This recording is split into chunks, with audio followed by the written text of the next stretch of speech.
I have two pens here. They're both Wing Sung. One is a 616. The other is a 601. Okay.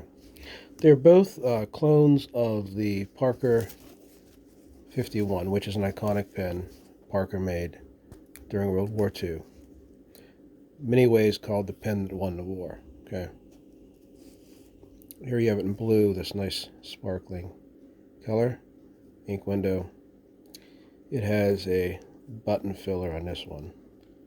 So you put it in the ink, press the button in. People want to know, does this actually have a feed? I'm going to unscrew this and show you. It doesn't have a feed. It sort of has what I like to refer to as what became the modern feed on most pens, like your felt markers and stuff of that nature. There's your nib. You can see it's actually a ink chamber in this hooded nib. This would be the more luxurious model of the pen, but I want to really take a moment, go back into the history of a fountain pen and why the Aerometric, which is one of my least favorite filling system, is one that holds the truest. When fountain pens first came out, okay, you had an ink bladder, and it was actually a rubber sack that would fit on this section of the pen with a way of adhering it. They use different things. They use sometimes lacquer. They use different varnishes, whatever they would use. And this is what the next step was from that. You still have the ink balloon. It's kind of attached. It's a ink sac. It's not the greatest system. On the old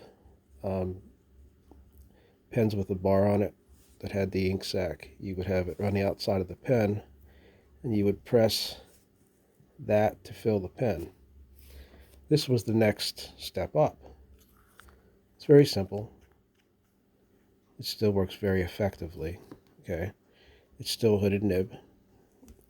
For all intents and purposes of writing with these two pens, other than the filling system, they are identical.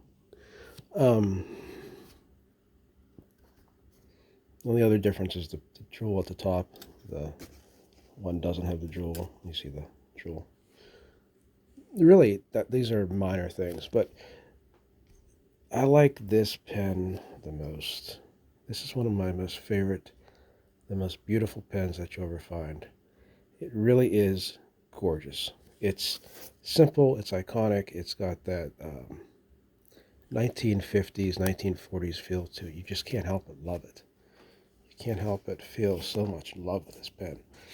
When you write with it, it's not as the same experience as, let's say, this nib like this, number 6. It makes you put more thought into your writing. You're not going to get the line variation and other things like that. But these two pens are just fun to have.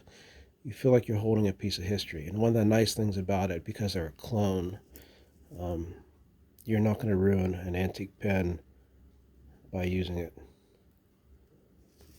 I like that blue, but I really like the red. Red is my favorite color. I'm waiting and hoping the Wing Sung listens to me.